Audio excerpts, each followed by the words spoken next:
Christmas dinner was cancelled due to weather, Mom claimed. Then I saw their cars at my sister's, and their perfect holiday post broke my heart. Catherine, everyone's staying home due to the ice storm. Christmas dinner is cancelled. Stay safe.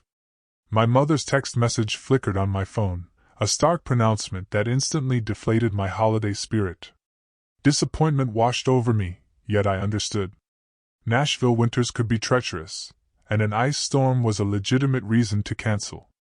What I couldn't have known then was that this seemingly innocuous text would become the first thread pulled in an intricate tapestry of family deception, irrevocably altering the course of my life. My name is Catherine, and I'm 32. By profession, I'm an accountant, and until that fateful Christmas, I'd always viewed myself as the anomaly in my family, the quiet, career-driven sister who never quite harmonized with their boisterous social gatherings. My younger sister, Anna, by contrast, was the undisputed star, perpetually bathed in the glow of our parents' unwavering approval. That Christmas morning, I resigned myself to a solitary day. I brewed hot chocolate, queued up some festive films, and tried to cultivate a positive outlook despite the gnawing loneliness. Around 3 in the afternoon, as I idly scrolled through Instagram, my breath hitched. There it was, a fresh post from my cousin Nina. Perfect family Christmas at Anna's. So blessed to have everyone together. Family traditions, Christmas dinner. The accompanying photograph depicted my entire family, mother, father, aunts, uncles, cousins, even my grandmother, all beaming around Anna's exquisitely set dining table. They wore cheerful holiday sweaters, their faces alight with genuine enjoyment, clearly relishing a celebration from which I had been meticulously excluded. Through the windows in their photos, I could discern clear, sun-drenched skies. There was no ice storm. There never had been. My hands trembled as I scrolled through additional images. My father, carving the turkey with practiced ease, my mother, meticulously arranging her signature Christmas cookies, my young nieces and nephews, tearing into presents. The ice storm had been a complete fabrication, a convenient falsehood spun to avoid the simple truth. I wasn't wanted at their cherished family gathering. A wave of nausea swept over me as the full weight of the deception settled in. How many times had they claimed events were called off? How many intimate gatherings had transpired without my knowledge, while I believed everyone else was also staying home? How long had they been colluding behind my back, orchestrating my absence while feigning concern? The following morning my phone chimed. It was my mother, her voice laced with an unsettling cheerfulness, as if nothing untoward had occurred. "Hi, honey. Hope you had a nice, quiet Christmas. We missed you." The casual cruelty of her words made my hands clench into fists. This was the precipice. This was the moment everything would change, though I didn't yet grasp the true magnitude of it. Growing up, I had always striven to be the dutiful daughter. I assisted my mother with household chores, maintained a flawless academic record, and even relinquished my aspiration of attending art school to pursue accounting, a path my parents insisted was more practical. Meanwhile, Anna seemed to float through life, unburdened by expectations. When she abandoned college to become a yoga instructor, our parents lauded her bravery. When I toiled extra hours to help them settle their mortgage, my efforts were barely acknowledged. A particular incident 3 years prior should have illuminated their true colors sooner. When my father required surgery, I took 3 weeks off work to care for him. I cooked, cleaned, drove him to appointments, and managed his medications. Anna appeared once, lingered for an hour, snapped a few selfies for social media, then departed, citing a yoga retreat. Yet, in my parents' subsequent retellings, Anna was invariably portrayed as the devoted daughter, while my sustained care was dismissed as merely doing the bare minimum. My extended family offered little solace. At every gathering my aunts would extol Anna's free spirit, then turn to me, inquiring when I intended to loosen up and enjoy life. My professional achievements were routinely brushed aside as boring, while Anna's latest escapade, teaching yoga in Bali, dominated every family dinner conversation. I had stubbornly clung to the belief that it didn't truly matter, that family was family, and they loved me in their own peculiar way. Even last month, I had dedicated hours to helping my mother prepare for Thanksgiving, only to overhear her later tell everyone that Anna had done all the work while I had just sat around. As always, I swallowed my hurt and remained silent. When Anna announced she would be hosting Christmas this year, I eagerly offered to assist with the planning and cooking. She summarily dismissed my offer, stating she wanted it to be perfect. I should have recognized the warning signs then, but I was still desperately trying to cling to the illusion of our happy, functional family. The painful truth was, I had spent my entire life seeking their validation, concocting excuses for their behavior, and feigning ignorance when they deliberately excluded me from spontaneous family gatherings that everyone else somehow knew about. I had convinced myself that if I simply tried harder, worked longer, gave more, they would finally deem me worthy of inclusion in their carefully curated family portrait. "Hi, honey. Hope you had a nice, quiet Christmas. We missed you." My mother's feigned cheerfulness on the phone call made my stomach churn. I tightened my grip on the receiver, my eyes fixed on the Instagram photos still glaring from my laptop screen, irrefutable evidence of the festive gathering from which I had been so pointedly excluded. "Really?" I managed to keep my voice steady, a thin veneer over the tremor of my rage. "Because Nina's social media posts show everyone had a wonderful time at Anna's house. Everyone except me." The silence on the other end was deafening, a vacuum into which I could almost project my mother's face, that familiar contortion of someone caught in a lie, already scrambling for an alibi. "Oh, well," she stammered. "Anna organized it last minute, and you know how you can be at gatherings, always so quiet, making everyone uncomfortable. We just thought." "Thought what?" I pressed, my voice rising slightly. "That it would be better to lie to me? To make me spend Christmas alone while pretending everyone else was doing the same? Don't be so dramatic, Catherine." My mother sighed, her tone shifting to exasperation. "We were trying to avoid any awkwardness. You know how Anna wanted everything to be perfect." That's when it truly clicked. All the past, cancelled, events, the mysteriously fallen through plans, the family photos I'd later stumble upon on social media. This wasn't an isolated incident, it was a deeply ingrained pattern. "How many times?" I asked, my voice barely a whisper. "How many other gatherings have you lied to me about?" Another telling silence. Then, a dismissive wave of her hand, even over the phone. "Catherine, you're being oversensitive. This is exactly why." "Why what?" I cut her off, my composure finally shattering. "Why you exclude me? Why you pretend I don't exist unless you need something? Why Anna gets to be the perfect daughter while I'm treated like an inconvenience? That's not fair," my mother protested, her voice rising. "We love you both equally. It's just Anna puts in the effort to be part of the family. You're always so busy with work." I laughed, a sharp, bitter sound. "Busy with work?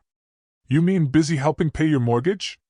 Busy taking care of Dad after his surgery? That kind of busy? Listen." My mother's voice hardened, laced with a chilling finality. "If you're going to be like this, maybe it's better if we give each other some space. Call me when you're ready to be reasonable." The line went dead. I sat there, phone still clutched in my hand, as 32 years of memories replayed, each shifting into sharp, painful focus. Every excuse, every dismissal, every misunderstanding, it had all been deliberate. I wasn't the problem. I never had been. That was the pivotal moment I ceased making excuses for them. The moment I finally saw the unvarnished truth. I didn't have a family. I had people who shared my DNA but regarded me as an afterthought. After that phone call, something fundamental within me shifted. I was done being the family's emotional doormat.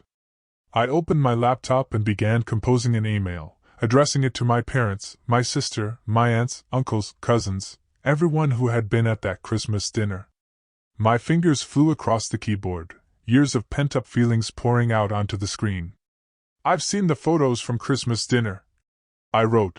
"The dinner I was told was cancelled due to an imaginary ice storm. I want you all to understand precisely what you've done. You didn't merely exclude me from a family gathering, you orchestrated an elaborate lie to ensure I spent Christmas alone.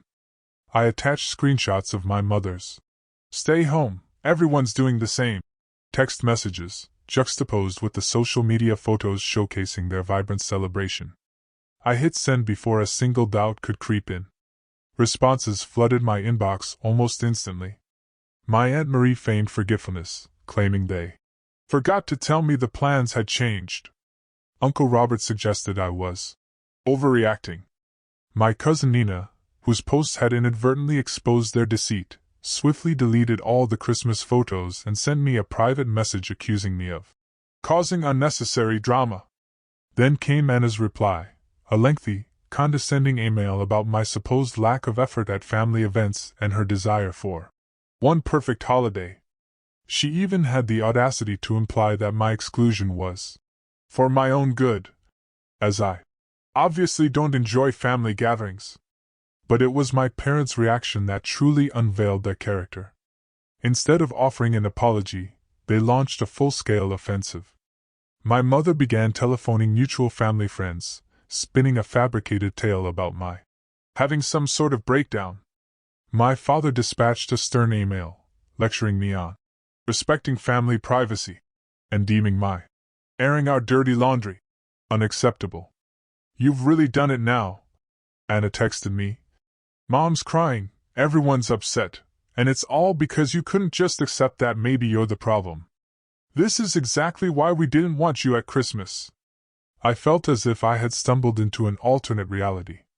They had deliberately excluded and lied to me, yet somehow, I was cast as the villain for exposing their behavior. The more I asserted myself, the more they twisted the narrative. When I steadfastly refused to back down or apologize, they escalated their tactics. My mother started appearing unannounced at my workplace, creating embarrassing scenes in the lobby. Anna began posting vague social media updates about toxic people and choosing peace over family. My father threatened to disinherit me if I didn't get in line. Far from intimidating me, their actions only solidified what I had finally grasped. This was not a loving family protecting itself from a difficult member. This was a deeply entrenched, toxic system desperately attempting to maintain control over someone who had finally ceased playing by their arbitrary rules. It was then I resolved to do more than just expose their lies. I needed to completely sever myself from their manipulative grasp. Little did they know, I was already formulating a plan that would demonstrate precisely what happens when you push away the one person who had always been there for them.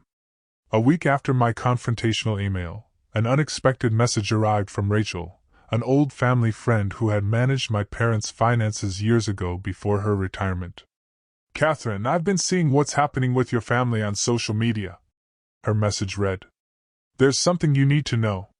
Can we meet?" I agreed to meet her at a quiet downtown cafe. When I arrived, Rachel looked visibly nervous, clutching a thick manila envelope. "I've been carrying the guilt of this for years," she confessed, sliding the envelope across the table. "Your father swore me to secrecy, but after seeing how they're treating you now, I can't stay quiet anymore." Inside the envelope were bank statements and legal documents spanning 15 years. As I read through them, my hands began to tremble uncontrollably. According to these meticulous records, my grandfather had bequeathed a substantial inheritance, nearly $300,000, specifically earmarked for my education and future, money I had never known existed. "Your father was the trustee," Rachel explained softly. "He was supposed to give you access when you turned 25. Instead, he systematically transferred everything to Anna's accounts, using it to fund her extravagant lifestyle and her failed business ventures." The revelation struck me like a physical blow. All those years I'd worked overtime to pay for my accounting degree, the student loans I was still diligently repaying, the times I'd helped them with their mortgage, they had been sitting on my inheritance the entire time, squandering it on Anna. "There's more," Rachel continued, her voice heavy. "Your grandfather also left properties that were meant to be split equally between you and Anna. Your parents sold them all, using a power of attorney they had you sign when you were 18. Remember when they said it was for emergency medical decisions?" I felt a wave of nausea.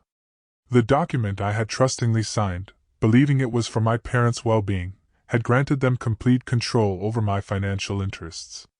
They had systematically plundered my inheritance while watching me struggle, graciously accepting my financial assistance with their expenses, and then making me feel guilty for not contributing enough to the family. Even worse, the statements detailed regular, substantial transfers to Anna, conveniently labeled as business investments, money pilfered from my inheritance to bankroll her yoga studios, her retreats in Bali, all the adventures they had so effusively praised her for, while simultaneously disparaging my boring accounting career. "Why tell me now?" I asked Rachel, my voice barely steady. "Because I saw your mother's social media posts, Catherine, painting you as unstable and ungrateful," she replied, her gaze firm. "They're trying to discredit you before you can uncover the truth. They've been embezzling from you for years. What they've done isn't just morally reprehensible, it's illegal."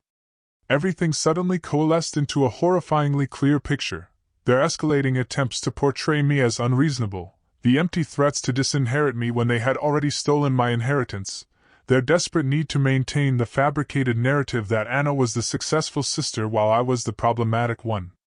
I carefully placed the documents back into the envelope, my mind racing with a newfound clarity. "Thank you, Rachel," I said, my voice resolute. "I know exactly what I need to do now." This wasn't merely about a ruined Christmas anymore. This was about years of calculated deception and outright theft, and I, an accountant with extensive experience tracing financial fraud, was uniquely positioned to ensure they faced the full consequences. Armed with Rachel's damning documents, I spent the next week meticulously constructing my case. As an accountant, I possessed an innate understanding of how to follow a money trail. Every unauthorized transfer, every misused power of attorney, every fraudulent document, I meticulously tracked and cataloged it all. I also engaged Sarah Chin, a sharp lawyer specializing in estate fraud, to review my findings. "This is a clear case of financial exploitation, Catherine," Sarah confirmed, her expression grim. "We can file criminal charges if you wish to pursue that route." I weighed my options carefully. A criminal case would undoubtedly shatter my family's public image, but they had already irrevocably destroyed our relationship. Still, I decided to offer them one final opportunity to rectify their wrongs. I emailed my parents and Anna, requesting a family meeting to resolve our differences. They eagerly accepted, likely convinced they could easily manipulate me back into submission. We agreed to convene at my apartment the following Saturday. The morning of the meeting, I arranged 3 identical folders on my dining table, one for each of them. Inside each folder lay a comprehensive record of their fraudulent activities, accompanied by a letter from my lawyer outlining their stark choices: either transfer all remaining funds back to me and sign a confession of their wrongdoing, or face criminal charges. They arrived looking smug, clearly anticipating my apology. My mother immediately launched into her usual platitudes. "Catherine, we're so glad you've come to your senses." I cut her off, sliding the folders across the polished wood. "Before anyone says another word, I suggest you read these." The color visibly drained from my father's face as he scanned the documents. Anna's hands began to tremble uncontrollably. My mother, ever the master of deflection, attempted to regain control. "This is ridiculous. You're trying to blackmail your own family." "Blackmail?" I laughed, a cold, humorless sound. "No. I'm offering you a choice. Return my inheritance, with interest, and admit what you did, or I'll let the police handle it. Rachel has already agreed to testify." Rachel had no right. My father sputtered, his voice laced with indignation. "You had no right," I interrupted, my voice unwavering. "You stole from me for years while watching me struggle. You used my power of attorney to sell property that was rightfully mine. You funded Anna's lifestyle with my inheritance." Anna burst into theatrical tears. "I didn't know. They told me the money was from their savings." "Don't lie," I replied calmly, my gaze fixed on her. "The transfers went directly to your accounts. You knew exactly what you were doing." My mother attempted a different approach, her voice tinged with desperation. Think about what this will do to the family. What will people say? You should have considered that before stealing hundreds of thousands of dollars from your own daughter. I retorted. You have 48 hours to decide. Either sign the confession and arrange the transfers, or I'm going to the police. They left in a panicked flurry, my father practically dragging my hysterical mother and sister out the door. Within hours, the family group chat erupted with a barrage of messages from relatives, all predictably taking their side. But I remained calm. I had truth and irrefutable evidence on my side. The ball's in their court now. I told Sarah over the phone that evening. But something tells me they're not going to make the right choice. I was ready for whatever came next. After all, they had already inadvertently given me the greatest gift, the opportunity to break free from their manipulation. The 48-hour deadline passed precisely as I had anticipated. My family, steeped in their pride, chose denial over honesty. They neither signed the confession nor arranged any transfers. Instead, they frantically attempted to destroy evidence, closing accounts, shredding documents, and even trying to coerce Rachel into retracting her statement. What they failed to realize was that I had already submitted everything to the authorities. The morning after the deadline expired, I formally filed charges. By afternoon, the police were at their doors with search warrants. I watched from my office as the story unfolded on the news. My father was escorted from his workplace in handcuffs. Anna's yoga studio, an asset purchased with stolen funds, was seized. My mother's meticulously curated social media facade crumbled as she was arrested during one of her charity committee meetings. The family group chat exploded once more, but this time, the tone was starkly different. Relatives who had previously dismissed my claims fell silent as the irrefutable evidence became public record. The local newspaper ran a front-page story about the prominent family's fall from grace. All their years of maintaining perfect appearances dissolved in a single, devastating day. My phone buzzed with a text from Rachel. You did the right thing. Your grandfather would be proud. She was right. This wasn't about revenge anymore. It was about justice. As I witnessed my family's carefully constructed lies unravel, I felt no triumph, only a profound sense of relief. The truth was finally exposed, and I was, at long last, truly free.